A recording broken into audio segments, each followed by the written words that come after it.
Islamia is on the lowest agenda. This is a meeting a couple of years ago of the now banned group Al-Muhajirun. Among the audience is Michael Adebolajo, one of the two Woolwich suspects. Yes, I know we live in the country, but Allah subhanahu wa ta'ala. The speaker criticises the habits of people he calls the infidel. In response, a man in the audience, circled here, takes him on to ask about compassion in Islam. In response, he's surrounded and attacked. This is the man who was arguing back. He's very clear that Al-Muhajirun is somewhere in the background of the Woolwich murder. They will indoctrinate their version, their mindset or their ideology within individuals like that. And you've got an obvious cocktail for disaster. This is personal to Hanif Kadir. He runs this charity called the Active Change Foundation. Its primary purpose is to get hold of young Muslims before people like Al-Muhajirun do.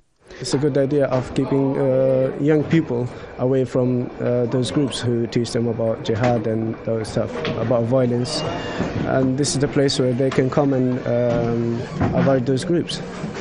There's no denial of Islam here. In fact, it's clearly encouraged, as are political discussions. You can dislike the British or their foreign policy, but violence is out. It kind of protects us because they keep us informed of what's happening around the world. That they talk about politics, they talk about gun violence, they talk about every sort of thing. The really innovative idea they had was this. They took boys and girls out to the countryside with guides to promote team building. What the young people didn't know was that their helpers were British soldiers and police officers, and that, they say, changed their mindset. It's quite life-changing actually, because before I went to Lake District, you have a certain mind thought, and your perception of certain individuals, you believe what other people are saying. All of this has led to the highest praise from the British military establishment. So imagine Hanif Kadir's surprise when his charity had its funding cut by the government.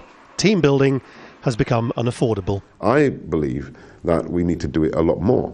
Working with the British military, working with the police serves a purpose, not just for the communities, but for the police and the military as well. People understand each other a lot more. In the days after Woolwich, someone still felt sufficiently defiant to spray paint military memorials in central London.